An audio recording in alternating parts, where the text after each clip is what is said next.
France, January 1945. Snow cut sideways through the forest, driven by a wind sharp enough to slice skin. Inside a half-buried M18 Hellcat, the air trembled, not from fear, but from cold. I pressed my eye to the periscope. Through the fogged glass, shadows moved. 12 tanks. One of them a Tiger II. Distance, 800 yards. They were rolling straight toward the Rocheval Bridge, the last lifeline for the 79th Infantry Division. Frost bloomed on the lens as I exhaled. The order in my head was clear: observe, don't fire. But orders don't hold bridges. Through the glass I could already see the math of disaster, the angles, the timing, the fuel trucks tucked behind the armor. If I waited, the bridge would fall, and with it the men still crossing it. So I stayed there, breathing in engine fumes and frozen air, one hand on the traverse lever, knowing the rule, and knowing I was about to break it. Because that morning, 800 yards from Rocheval, one man stood between an army and disaster. 5 days earlier, in a bombed-out command post outside Nancy, Captain Wilkes had spoken the kind of words that sounded reasonable only far from the front. His voice was flat, the kind born of exhaustion and protocol. "No one fires without my order," he said. "Radio's unstable. One mistake and you'll hit your own." We stood around a cracked map table lit by a single lantern. The wind pushed smoke through a shattered window, making the light stutter across our faces. He pointed at the thin blue line drawn across the Meurthe River, our sector, and tapped once with a pencil. "That bridge at Rocheval is critical. You see armor, you log it. You don't engage until I say." That was doctrine. The chain of command was scripture.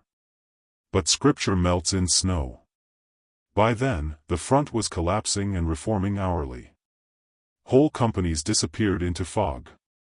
Reinforcements arrived at the wrong villages. Roads marked as secure turned out to be minefields. On paper, everything still had shape, lines, arrows, plans, but out there, in the woods, those lines meant nothing. Our Hellcat, fast, light, paper-thin for a tank, wasn't built to hold. It was built to K*LL and vanish. We could outrun most armor, outclimb them on a ridge, but one mistake and the 76mm G*N might as well have been a flare pistol. The Germans had Tigers with frontal plates thicker than our entire hull. The manual said our job was to ambush, fire, relocate. Never duel. Never draw attention. Never take initiative without confirmation. The problem was, the war no longer obeyed manuals. Rations froze in the tins. Fuel congealed in the drums. The radio net dissolved into static half the time. Every message came seconds too late or hours too early. We lived in fragments, orders stripped of context, coordinates from yesterday, warnings about attacks that had already passed. Command existed somewhere behind us, insulated by warmth and paperwork. Out here, we existed in the blank spaces between their words. I understood what Wilkes meant. One wrong shell could erase a friendly platoon. I'd seen it happen near Metz. A rookie G*ner mistook movement for armor, fired blind, and wiped out a supply truck full of our own. After that, everyone clung to procedure as if the rules themselves could stop shells. But the ground didn't respect rules either. It shifted, froze, thawed, buried engines up to their axles. When you're boxed in by terrain and fog, you stop thinking in orders and start thinking in seconds. We had been positioned on the north approach to Rocheval Bridge, a narrow steel span over black water, half frozen and slick with ice. To the division, it was a waypoint. To us, it was everything. If that bridge went down, the retreating infantry would be cut off from fuel, ammo, and evacuation. That made it the most important 100 meters of metal in France. Wilkes didn't say that out loud, but we all knew it. The Germans knew it too. That was why they kept probing our flank, testing the ground, inching their armor forward night by night. By the fifth evening, our rations were low and our patience lower.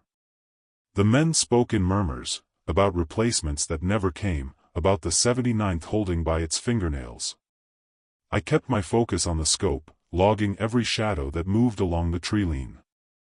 The periscope glass was scratched from ice. Through it, I saw shapes where none should have been. Parker, my sergeant, believed in rules the way some men believe in prayer. He kept the operations book under his seat, wrapped in oilcloth like a holy text. Every time I asked permission to check the ridge, he recited Wilkes's order verbatim, no engagement without confirmation. He meant well. He was trying to keep us alive. But as I watched the forest beyond the bridge darken, I could feel the pattern forming. Tank tracks in parallel lines. Timber cleared along the road. Fuel trucks positioned like arteries waiting for blood. The Germans weren't probing anymore, they were preparing. The irony was simple and cruel. Command told us to observe because they feared friendly fire, but their delay would guarantee enemy fire instead. By then I had stopped thinking of myself as a soldier. I was an equation solver with a trigger. Every tank, every road, every line of sight had variables: speed, elevation, armor thickness, reaction time. The war had become arithmetic, and the math was turning against us. When darkness fell, I went through the same ritual: check bearings, record weather, mark visibility range. It was an act of discipline, of order within chaos. Yet beneath that precision was the quiet admission that we were already cut off. Radio static answered every call. The only voice left was our own, echoing inside the thin metal walls of the Hellcat. On the morning of January 8th, frost covered everything like glass. The thermometer inside the hull read -16 degrees Celsius. We ran the engine in short bursts just to keep it from freezing solid. Each cough of the motor sent vibrations through the hull that felt like a heartbeat. Through the periscope I caught glimpses of distant movement, reflected light, the rhythm of treads in snow, the faint thump of engines muffled by fog. The Germans were assembling. Wilkes's voice came once more that night, faint through static: maintain observation. Do not fire until visual confirmation from HQ. Then silence again. I wrote his words down anyway. Orders were still sacred on paper, even when they no longer reached the field. That's how doctrine works. It outlives the conditions it was made for. Inside that half-buried Hellcat, surrounded by cold, with the bridge looming somewhere beyond the fog, I began to understand what war really was: not courage, not chaos, but a system too slow for the men trapped inside it. And the longer the system hesitated, the closer the enemy rolled. Before the war, I fixed things that didn't shoot. Engines, plows, grain separators, machines that turned effort into something predictable. I was a mechanic from a dry little town in Nebraska, a place with more sky than people. The winters there taught me about endurance, the summers, about heat that cracked paint from the barns. Everything I know about metal, I learned before I ever saw a uniform. My father ran a workshop behind the feed store. The air always smelled of kerosene and iron filings. He had hands like stone, but he treated every bolt like it mattered. If you understand how something works, he used to tell me, you can save more than just the machine. I never forgot that. When the war started, I didn't rush to enlist. I waited, thinking the noise might pass. Then Pearl Harbor burned, and quiet towns like mine filled with posters promising purpose. I joined because fixing engines seemed better than digging graves. They trained me as a mechanic for light armor, then a driver, then finally a G***ner, because the Army loves to make you do the one thing you didn't ask for. The M18 Hellcat was a contradiction, fast but fragile. 60 tons of responsibility wrapped in paper-thin armor. I learned her rhythms, how the radial engine shuddered when cold, how the suspension creaked at high speed, how the recoil twisted the chassis if the G***N wasn't locked right. To me, she wasn't a tank. She was an equation of pressure and timing. Most men measured safety by distance from the enemy. I measured it by temperature, barrel wear, and angle of incidence. I knew how to make a shell ricochet, how to predict turret traverse from the sound of gears. It wasn't bravery, it was calculation. The others called me blueprint. They said I treated battle like an engineering problem. Maybe they were right. I never raised my voice, never cursed when a round jammed. I just adjusted. When the front line shifted, I drew new diagrams on scrap paper, angles of approach, escape routes, firing zones. My jacket pockets filled with numbers and sketches until they bulged like extra armor. At night, when the rest of the crew smoked or wrote letters, I sharpened pencils. The sound of graphite on paper steadied me more than any prayer. I wasn't writing poetry, I was building systems. Even the chaos of war had gears if you looked close enough. The army didn't value men who thought too much. Thinking slowed obedience. Orders demanded simplicity: see target, fire, move. But I'd seen too many targets vanish because someone followed a chart instead of an instinct. The manual said the M18's maximum effective range was 1,600 yards. I knew from testing in the field that with clean rifling and cold air, you could stretch that to 1,900. Those 300 yards could decide a life. There was a night near Metz when our unit ambushed a German convoy. We waited for orders that never came. By the time headquarters cleared the strike, the convoy had passed. We spent the next 2 days dodging counterfire that could have been prevented with a single shell. That's when I started writing in the margin of my notebook, "Orders make sense only where clocks still work." I carried that book everywhere.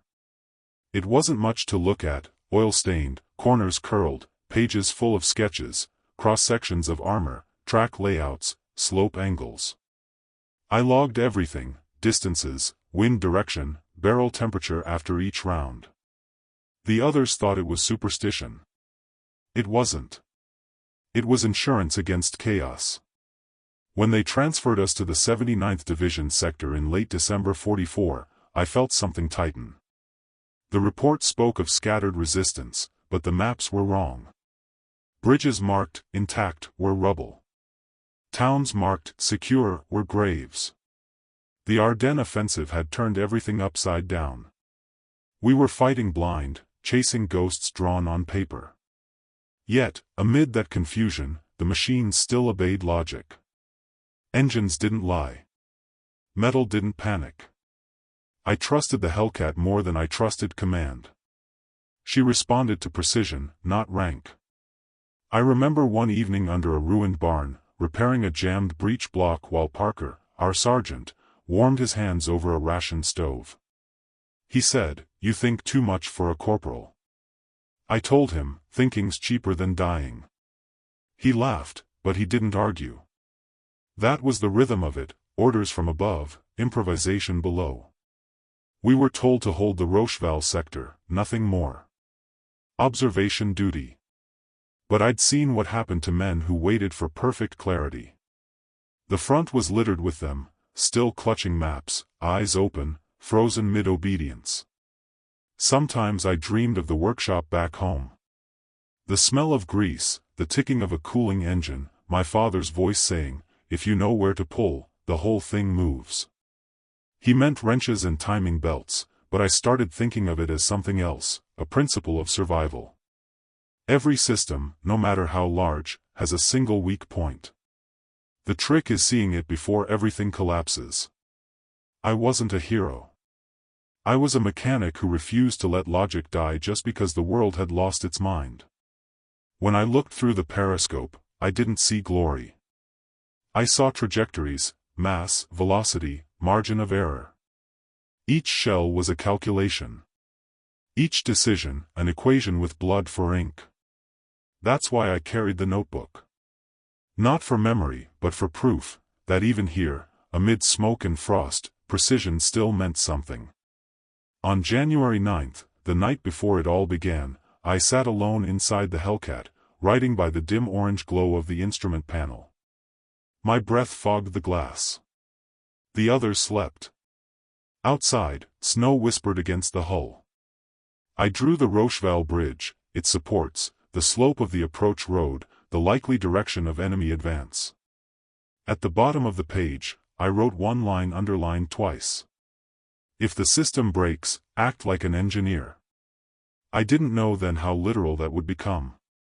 On the third day at Rocheval, the air turned to glass. The cold wasn't a temperature anymore, it was a weight. Our breath froze before it reached the floor of the Hellcat. The steel around us ticked like a clock under strain. At 0600 hours, the radio came alive with a voice so faint it could have been a ghost. Static devoured half the words. What remained was simple. No fire until confirmation from HQ. Then the channel died again, replaced by the long hiss of nothing. Orders, when they came through that winter, arrived in fragments.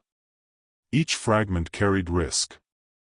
If you heard only half of one, and guessed the rest, you might start a war inside your own lines. That was the fear behind Wilkes's rule: wait for verification, even if the enemy was already in sight. But that morning, through the periscope, I saw something no map accounted for. The forest had opened. Trees were cut deliberately, dragged aside to clear a narrow path toward the river. And along that path, German engineers were hauling pontoon sections, flat aluminum ribs glinting in the pale sun. I could see the breath of the men hauling them, see the ropes biting into their gloves. They were building a bridge of their own. 800 yards east, smoke rose from their campfires, fuel drums stacked, tarps stretched across sawhorses, silhouettes moving like shadows rehearsing a play. They worked fast, confident, untouched. To them, this side of the river was dead space. I called to Parker. They're preparing a crossing. 6 hours, maybe less. He didn't move from the commander's seat. Without orders, you don't shoot. I'm not getting court-martialed because of your gut. His voice was flat, like the rule itself. I nodded, though inside I felt the old friction, the grinding of logic against obedience. Then what do we do? I asked. We watch, he said. We report when the line clears. But the line wouldn't clear. The radio refused to connect. I tapped the handset against the console, listening for life. Only the same gray whisper answered back. By 0900, the frost outside had thickened into fog. It swallowed everything beyond the first row of trees. The bridge at Rocheval stood invisible in that whiteness. Somewhere out there, the engineers patched its broken planks, hammering under the same silence that surrounded us. I kept scanning through the periscope, logging what I saw: the number of trucks arriving at the far bank, the pattern of movement, the timing between loads. Each note tightened the equation. Then I saw armor. 4 Panzers moving along the ridge, half-shrouded by mist. Not advancing yet, just waiting, engines idling, exhaust pluming upward like smoke signals. They weren't random patrols. They were guarding the crossing. That was when I knew headquarters would never see this in time. They were still working from yesterday's reports. To them, the Germans were miles east. To me, they were almost close enough to smell their fuel. I wrote in my notebook: enemy bridging operation, Sector 47B, estimated completion, 5 hours. Counterfire window, closing. Then I stopped writing. What was the point of precision when the system refused to hear it? Parker stared out the side slit. You look like you're planning something stupid. Just measuring distance, I said. He shook his head. We're observers. That's the mission. You start shooting now, they'll triangulate us before the second shell leaves the tube. He was right, technically. The Hellcat's armor couldn't take a single direct hit from an 88. One return sh*T, and we'd be confetti. Still, the thought of those engineers laying pontoons without resistance gnawed at me. Every minute they worked meant fewer choices for us later. The Rocheval Bridge wasn't built for retreating under fire. It was narrow, half wood, with supports that groaned whenever trucks passed. If the Germans finished their crossing upstream, they'd flank us and trap the entire division between two rivers. I tried the radio again. Nothing. I tapped it twice, as if rhythm could force clarity. Parker told me to conserve battery. I ignored him. I wanted to believe the signal might come through, that someone back there was listening. But all I heard was a low, steady hum, the mechanical heartbeat of a system too far away to matter. By midday, the fog lifted slightly, revealing the far tree line. The German engineers had finished the base sections. I watched them test the first pontoon, men walking across it in single file, rifles slung. It held. They laughed. I couldn't. "Sergeant," I said quietly, "that's not a test crossing. That's deployment." Parker sighed, rubbing his temples. "You think I don't see that? Then you know what comes next." "Yeah," he said. "We wait for the order anyway." He was tired. So was I. The sun dropped by inches. Shadows stretched across the snow. I kept counting trucks, 3, then 5, then 7, each carrying supplies toward the water. Every vehicle that reached the bank was another nail in our own bridge's coffin. At 1500, a runner arrived from the infantry post south of us, mud frozen on his boots, face raw from windburn. He brought a written message wrapped in oilskin. It was 2 lines long. Maintain current position. Reinforcements delayed. Await confirmation of enemy strength. Confirmation. That word again. After he left, silence returned. I looked at Parker, but he was already closing the hatch. He didn't want to talk anymore. So I wrote instead, "Observation continues." No response from HQ, enemy preparation verified. The pencil snapped halfway through the sentence. I didn't bother finding another. That night, I couldn't sleep. The Hellcat's hull groaned as the temperature dropped further. Ice crystals formed on the bolts inside the turret. The smell of diesel mixed with the breath of 4 exhausted men who had seen too much and done too little. At some point, Parker muttered in the dark, "We follow the book.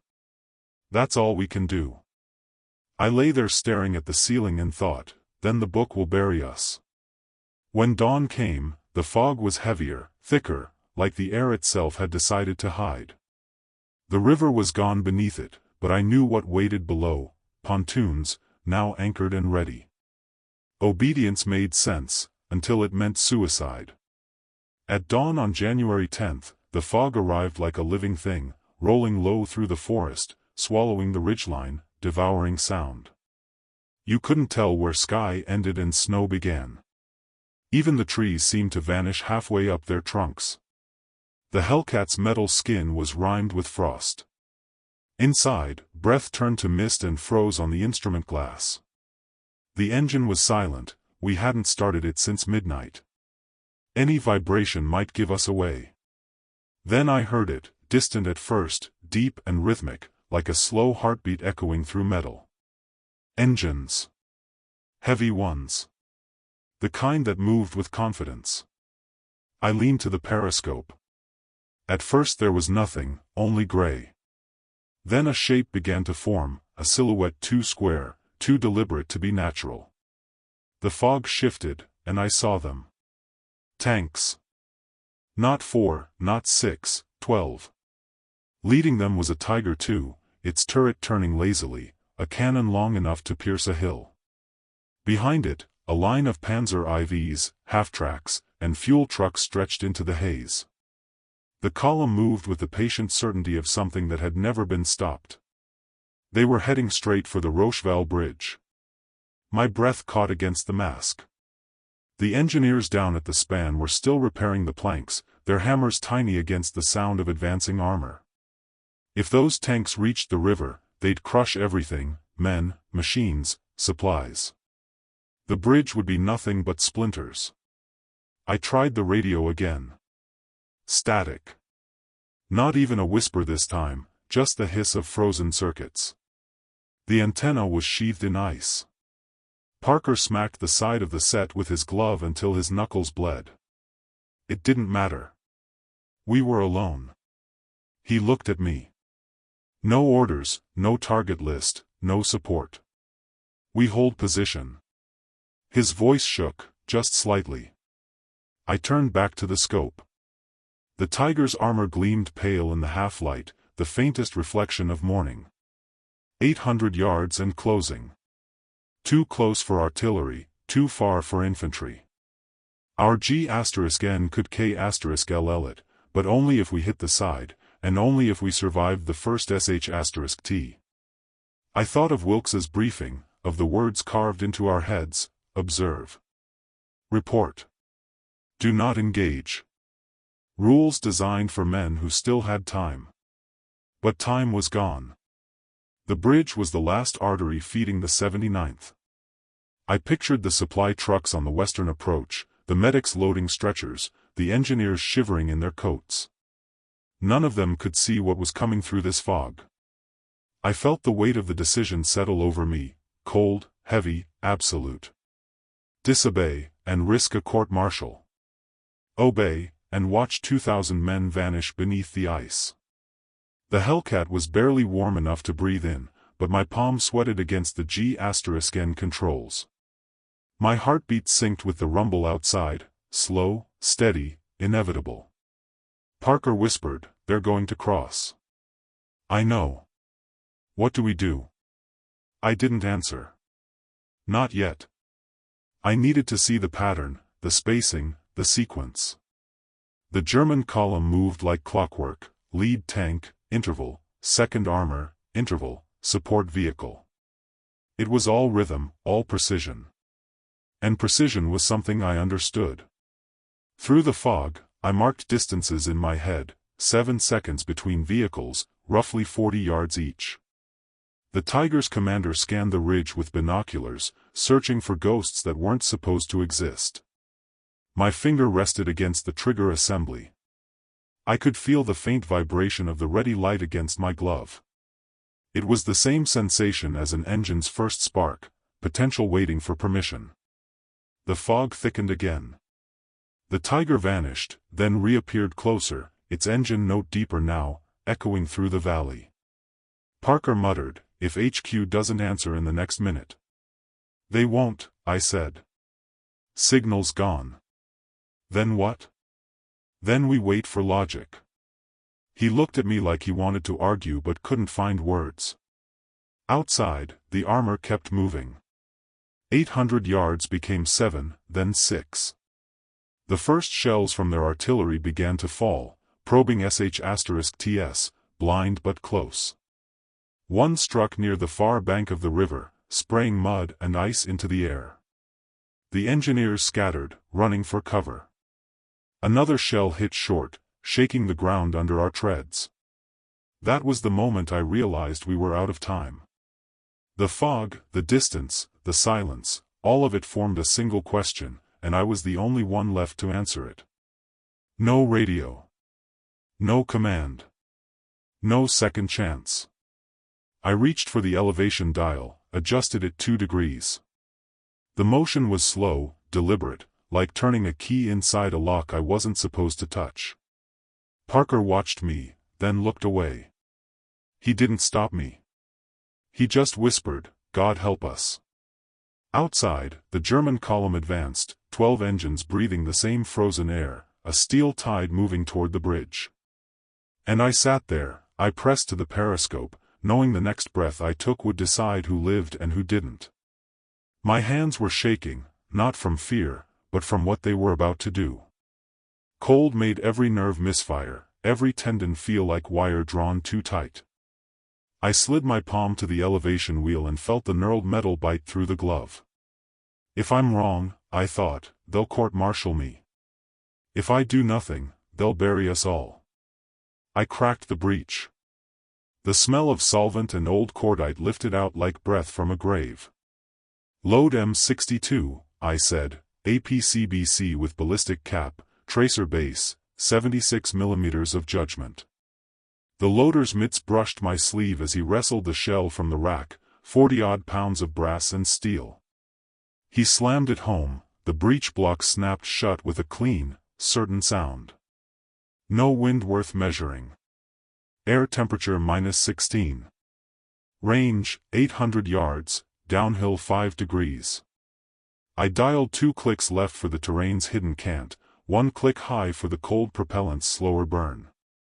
Parker didn't argue. He just swallowed once and set his jaw. The rule sat between us like a live wire. I stepped over it. I did not aim for the tiger. Everyone aims for the lead and gets K** led by the second. I put the vertical hair on the third vehicle in column, Panzer IV, mid-chassis, skirts bolted, spare track on the bow. A weak link in the first chain. Up. I exhaled slowly, found the rhythm of his track squeak, and squeezed. The Hellcat bucked, recoil spring working, trunnions groaning, then settled. Through the periscope I saw the impact tear in just behind the road wheel. The Panzer lurched, split smoke, and stopped dead, nose yawed. Silence broke. Shouts in German snapped across the fog like whip cracks. Traverse left 10, I said. Short relocation. Driver nudged us with differential steering, low gear, right brake feathered. 10 yards. Enough to shift the muzzle flash in their minds. Load he. The sixth vehicle rolled into view, a 251 half-track draped in canvas, men hunched under. I cut elevation a hair and sent the shell. The burst folded the canvas like wet paper, bodies pitched out, the carriage nosedived. Return fire began, blind and angry. A long 75 barked somewhere in the gray. The sh*T went wide, a hot hiss over the hull that rattled the periscope frame. Another struck short, kicking earth and ice. We moved again, treads biting, snow squealing under idlers, 15 yards this time, nose into a shallow berm I'd memorized 2 nights earlier. Load he. Delay fuse. Eighth in line, a fuel truck, canvas bowed with sloshing weight. I waited for the driver to choose between brake and throttle. He hesitated. That was the moment systems fail, indecision. I held one breath, felt the Hellcat's engine block still radiating last night's warmth against my knees, and fired. The truck went up with a noise that did not sound like war so much as chemistry. Black diesel climbed the fog like a pillar. Heat punched into the periscope. Snow hissed and turned to mud. Fire ran under the wrecks and kissed the Tiger's glacis with reflected light. They'll think we're a battery, Parker said, almost to himself. Make them count ghosts, I answered. Another relocate, tracks clattering rocks, hull groaning as we slid into a second, smaller scrape I dug with the shovel while the others slept. I had mapped these in the notebook, micropositions, each 10 to 20 yards apart, each with a different lane through the timber. 6G*NS, 1 barrel. Load M79, smoke. He hesitated. Do it, I said. 1 round only. I walked the sight 2 degrees off the Tiger's line and dropped the smoke into a dead space, a white wall to distort angles and invite mistakes. Through their optics, fires strobed, now the smoke would make distances lie. The column stalled in layers, rear vehicles crowding forward, front ones trying to reverse and finding heat and wreckage where road had been. I heard a commander yelling for artillery, radio nets don't care what you want when metal is screaming. We were already moving. Habit became method, fire twice, slide. Never give them the same solution twice. Load M62. A Panzer tried to nose past the K*-led third vehicle, track climbing the bank for room. I waited for the hull to cant, for the belly to show a hand it never wanted to play. Squeezed. The round bit low, ricocheted up through the fighting compartment, and painted the fog with a flash of burning paint and propellant. The Tiger's turret finally began to hunt, slow at first, then with intent. I watched the barrel swing across the firelight, a black metronome counting down our margin. If he found us front on, we were a rumor. Back 5. Angle right. Driver reversed, idlers whining, then pivoted us just enough to make our shadow wrong. We bunkered into a trough lined with roots and ice. Load M42, he. Another half-track, this one angled to pick up survivors, lurched forward. The shell caught it at the axle, flipped it sideways into the burning truck's wash, and turned the road into a kiln. The fog thickened with vapor and soot. German G***ners answered with volume, not logic, wild arcs knifing into trunks, bursts walking empty snow. To them, we were everywhere. I made sure we were. Ammo count? AP 5. He 3. Smoke 0. Copy. I set the sight to a copse where the Tiger would likely pivot for escape, a tight gap between two firs I'd measured by eye at 7 feet. The angle meant if he chose that path, he'd have to show flank for a heartbeat. A heartbeat is a lifetime when steel is involved. Hold, I told myself. Wait for the rule you make. The Hellcat vibrated under me, not from fear, but from a machine doing exactly what it was built to do. I could feel the recoil spade's last tremor in the deck, the faint tick of cooling metal from the breech. I pressed my glove against the periscope rim and steadied the world. Behind us, the bridge crews had gone silent. Ahead, the enemy filled the forest with noise meant to replace thinking. Between those two silences, the choice lived. I had already broken the order. The rest was only follow-through. Load M62. Last light. The Tiger began to back, tracks squealing, hull jackknifing against wreckage his doctrine never planned for. He nosed left, stalled, nosed right, then committed to the gap I'd sketched in pencil hours earlier. He turned. Steel showed. I fired. The Tiger's flank bloomed in the sight, flat plate, heat shimmer, a narrow window between two firs. I squeezed. The Hellcat lurched, the sh*T went out with a hard, metallic certainty. A beat later the round bit, low to mid-hull, and the world lifted.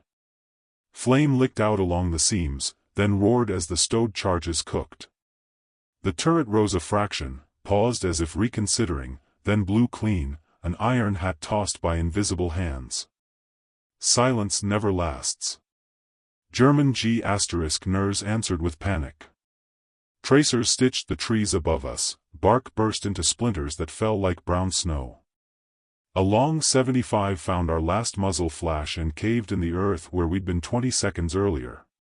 To them we were everywhere and nowhere, a battery of 6, a platoon of G***NS, ghosts with perfect timing. We weren't. We were one light hull, 3 men breathing in diesel and frost, and a doctrine rewritten on the fly. Relocate, I said. The driver eased us forward, right brake feathered, left track biting. 10 yards. Then 12. Small distances, enough to shift angles, never enough to cost time. Load he. A 251 half-track crabbed sideways to pull survivors from the wrecked 6th vehicle. I walked the reticle along its engine cover and touched it. The burst folded sheet metal and sent men tumbling. I caught a glimpse of a medic armband before the smoke took him. War does not care for clarity. AP left, Panzer nose high. One of the IVs tried to mount the bank for a bypass, front sprocket throwing clods of ice. He showed belly plate, I sent an M62 through the angle. The tank rocked, slid down crooked, and blocked the gap he'd hoped to open. A chain is only as strong as the space it needs, take that away and even armor becomes furniture. They fired again, wild, the way men fire when thinking has fallen behind heartbeat. A burst hammered the fur above our cupola, needles rained in, sizzling on hot steel. Another sh*T ripped a groove in the berm before us and filled the turret with the smell of fresh dirt. Ammo? AP 3. He 2. Copy. The fire from the shattered fuel truck had spread, turning the road into a black river. Tires sloughed into molten rubber, paint blistered, air thrummed with heat. Through it, shape staggered, infantry looking small beside their machines. I kept the cokes cold. Temptation is not a plan. Save the belts for the rush that might come. Again we slid, 15 yards this time, into a shallow scrape I'd catalogued by knot and route. The periscope view changed by inches, the lie we told their rangefinders grew by yards. The rear of the column finally flinched. Trucks began to reverse. One jackknifed and wedged across the trail, canvas snapping in the heat like flags. Another tried to turn and buried its rear axle in a ditch it hadn't noticed under the snow. Support folds first, that is its nature. Quick. A flak wagon at the tail, twin barrels already questing, hesitated at the sight of the burning Tiger. I put a shell under its deck. The mount lifted, then fell sideways like a man sitting down too fast. Crew scattered, coats on fire, vanished into the gray. By now the sound had changed. In the opening minute it had been clean, sh*t, answer, breath. Now it was layered, crackling timber, boiling fuel, shouted orders colliding into nonsense. A system had become noise. That was the point. AP2, the loader said. He won. Make them count fewer. The second Panzer backed into the K*, led third and went nowhere. Its driver, blind, G*, ned the engine, track spun, polishing ice. I held for the sprocket hub and sent around. Metal smacked metal, motion turned to weight. Another obstacle for his friends to solve with panic and steel. Somewhere beyond the smoke a whistle blew, 3 short, 1 long. German infantry began pulling left into the trees, abandoning vehicles that had looked immortal 10 minutes ago. A lieutenant stood on a fender to direct them and caught a shard when a fuel drum let go. He fell like laundry. Last I said. Place it. We walked the burst into a tangle where men gathered, not to K*LL, but to scatter them farther into the woods. We needed distance, not bodies. The path to the bridge had to remain clogged, not soaked. AP1, the loader said quietly. And that's it. The only armored threat still thinking was a Panzer near the front, hull angled, crew disciplined enough to look for flanking sh*t lines through the timber. I admired the logic and denied it. We bumped 3 yards, stole a wedge of defilade, and I laced the reticle along his exposed turret ring. The last solid sh*t went with a dry, businesslike kick. Sparks, then the hatch blew and stayed open. No more argument from that quarter. And then, nothing aimed at us. Bullets, yes, wandering in long, hopeful arcs. But the deliberate fire stopped. The column had become ruins guarded by fear. We stayed still long enough to seem absent, then crept to a new scrape. I lifted the periscope and found the bridge. Men lined its rail, heads down, hands on timber, every one of them alive because machines behind them were not. Engineers waved once, quick and embarrassed by the impulse. The span held. The river kept moving under ice. Parker exhaled a laugh that wasn't a laugh. They'll call it a battery. They can call it a choir, I said. So long as they don't come back. For another minute we listened. The enemy's noise receded into the trees, the kind of retreat that tells itself it's a reposition. Fires did the rest of our work, chewing through rubber and wood until even ambition had to step around. Report? Parker asked, out of habit. I looked at the dead set like furniture in a burned room and answered the only way that mattered. Bridge intact. We did not celebrate. The barrel smoked, the breech ticked as it cooled, the last empty casing rocked against my boot like a pendulum. I wrote the sequence into the notebook, targets, ranges, relocations, because victories are only lessons that survived their first trial. In the afternoon a gust tore the fog and showed the road as a black scar stitched with orange. 8 vehicles burned to frames. The rest were gone into the timber, leaving tracks that curved away from Rocheval like second thoughts. The wind shifted. Snow began again, softer now, as if the sky were laying a sheet over the wreckage. Behind us the bridge took traffic, trucks, ambulances, a jeep with its windshield down. The army flowed. We stayed until dark, engine off, learning the new silence. When we finally backed out of the scrape, the Hellcat creaked like a tired animal. My hands smelled of cordite and graphite. The rule I'd broken sat beside me, quiet now, the way a broken tool looks after it has done one perfect job. The Rocheval Bridge still stood. That was the sum. Everything else was accounting. The forest stayed hot long after the fire went out. Even through the Hellcat's hull we could feel it, waves of trapped heat sliding under the armor, mingling with the breath of 3 men who'd stopped talking. We sat in it until the sun began to tilt. Then the adrenaline left, and the cold came back harder, as if the world was collecting its debt. Parker spoke first. "We're dead men, Jack. They'll hang us for this."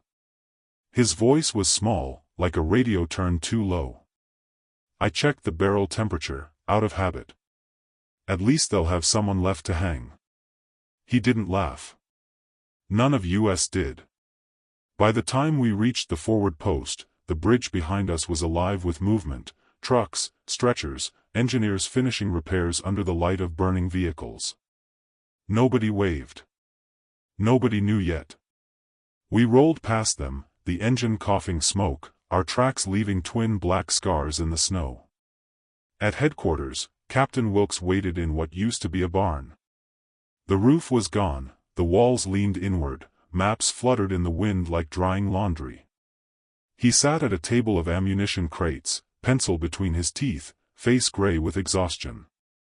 When he saw me, he didn't stand. He just said, "You disobeyed orders." "Yes, sir." "And saved the bridge." "Yes, sir." He looked at the report Parker had written, 3 pages of numbers, bearings, and impact estimates. The paper shook in his hand. "You realize I should have you arrested?" "I do." Wilkes studied me for a long moment. Then he set the report down, smoothed it flat, and said, "Then this conversation never happened." He turned to Parker. "Refuel, rearm, and get that G*N cleaned. You move out at dawn." That was all. No medal, no reprimand. Just silence disguised as mercy. 2 days later, word filtered down through the rumor net. Captured German officers were talking about a phantom American battery near Rocheval, 6 G*NS firing in perfect sequence, invisible and precise. They swore they'd walked into an ambush. Some claimed artillery. Others said tank destroyers hidden in the ridges. Nobody corrected them. When an intelligence officer asked for a debrief, Wilkes gave him the same coordinates but no names. "Enemy armor neutralized," he said. "Battery strength unknown." The officer nodded and moved on. The war was too big for one anomaly. That night, sitting in the Hellcat's open hatch, I watched snow drift over the wreckage along the river. The fire had gone out completely. Only the Tiger's turret remained upright, black against white, like punctuation at the end of an unfinished sentence.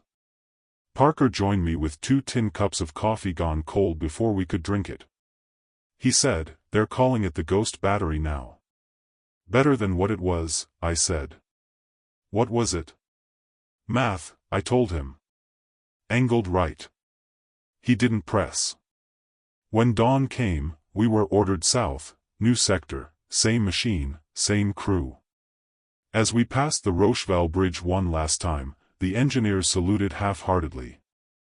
The span looked stronger, freshly plated with timber scavenged from somewhere.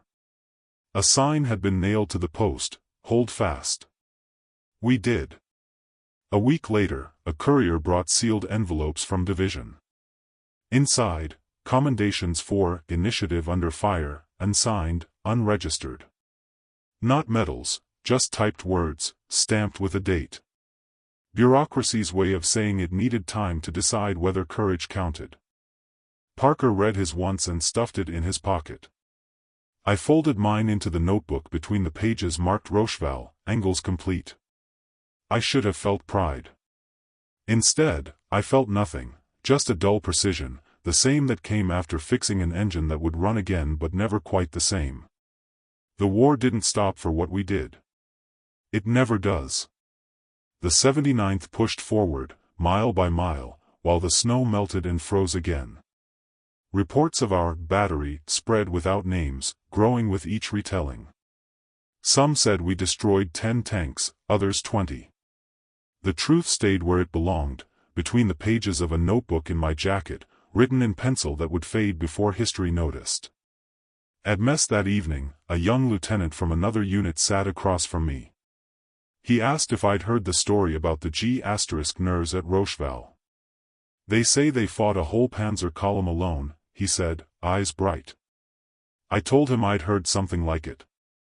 Think it's true? He asked. I looked at my hands, still black under the nails. Parts of it. He laughed. Hell of a story either way. That was when I understood the real rule, the one they never print in manuals: what's remembered isn't what happened. It's what people need to believe happened. By spring, Rocheval was just another bridge on another map.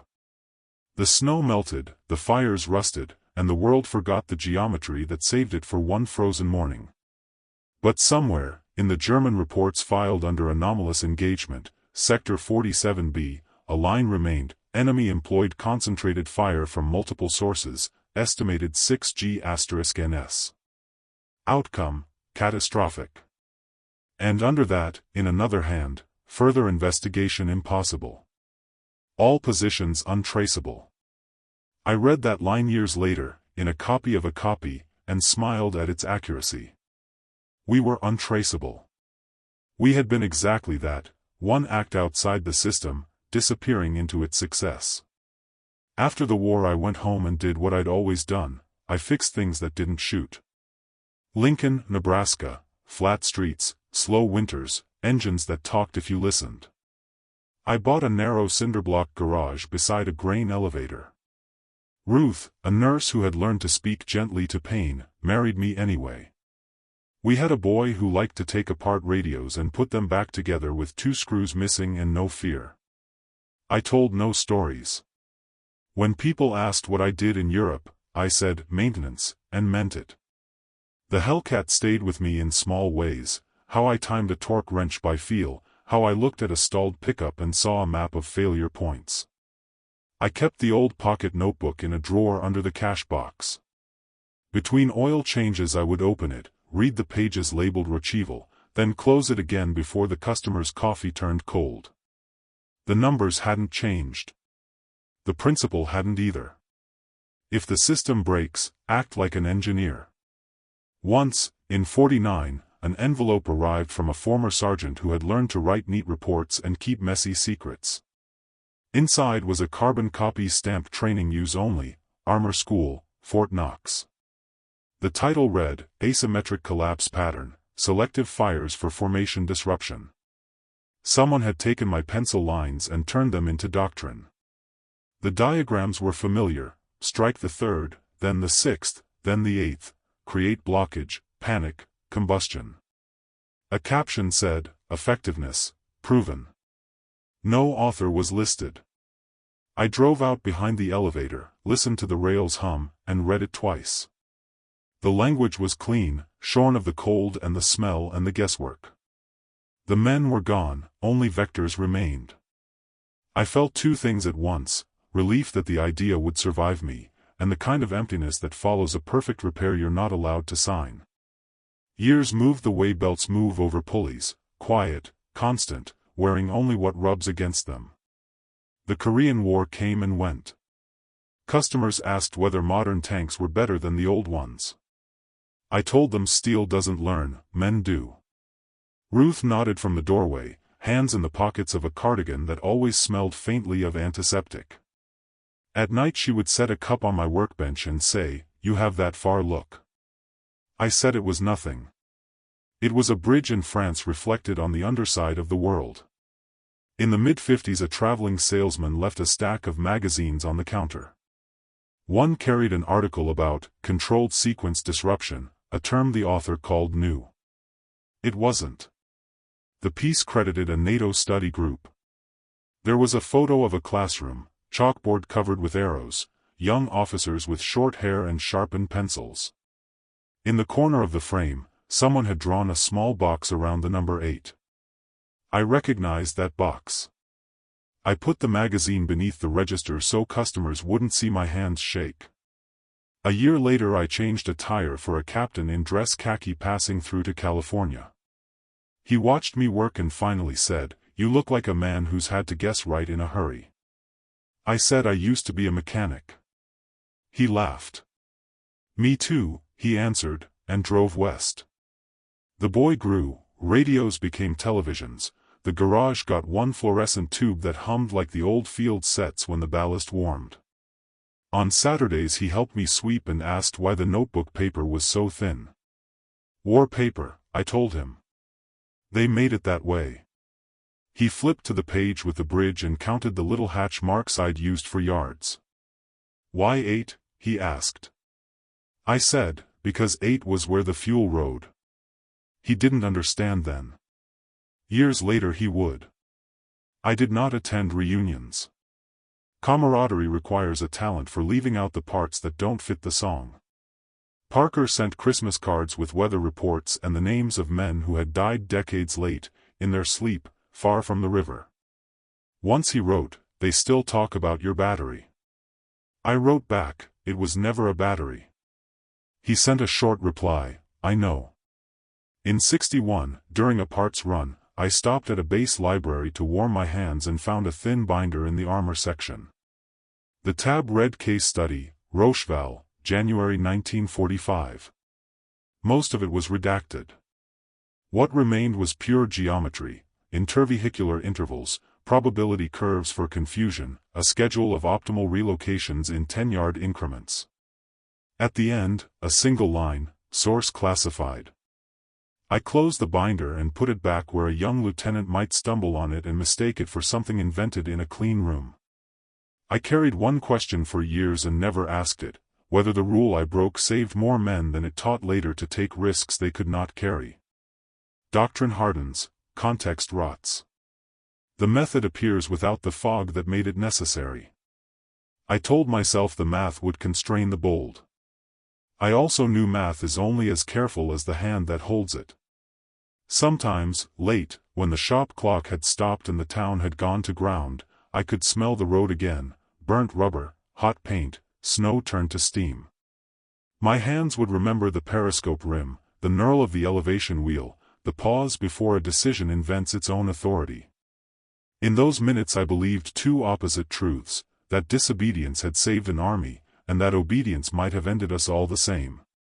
You learn to live with both. Near the end I taught the boy to set valve lash by feel. He asked how you know when you've got it right. You don't, I said. You know when you've got it wrong. Right is the absence of noise. He nodded as if this applied to more than engines. Maybe it did. When people now ask about France, I tell them snow, and a bridge, and a day when the radio forgot our names. If they press, I say there was a problem and we solved it with angles. They want heroes, I give them measurements. It seems fair. The men on that bridge did not need a story. They needed a span that held. In a locked drawer I keep a single page from that Fort Knox packet. The heading reads like a verdict, effectiveness, proven. Below it, an empty field marked author. I imagined filling it once, the way a mechanic writes his initials in pencil on the hidden side of a repaired panel, small enough not to be seen, large enough to smile at when the light hits just so. I didn't. The page stays blank. That is the shape of the truth. So the legend went one way and my name went another. It isn't a tragedy. It is a design choice. Systems work best when the parts are quiet. Bridges hold because someone knows where to pull and doesn't sign the bolt. If you need a moral, take the only one I trust. Sometimes history moves because a man ignores a rule and keeps the machine from stalling. And sometimes the only proof is a road that stayed open long enough for others to cross. He ignored orders, and saved an army. The bridge stood, the road stayed open, and a column that should have crushed a division vanished into its own smoke. They called it doctrine later. They called it innovation. But in that hour it was only one man and a decision made when the world stopped giving instructions. No medals, no speeches. Just the sound of engines starting again, moving west through falling snow. History prefers chains of command. It forgets the moments when command breaks and someone fills the silence. I never asked for credit. The record lists no name, just a note in a margin: effectiveness, proven. That's enough. Because sometimes the difference between ruin and survival is one quiet breath, one finger on a trigger, one thought that begins where orders end. Waiting was no longer an option.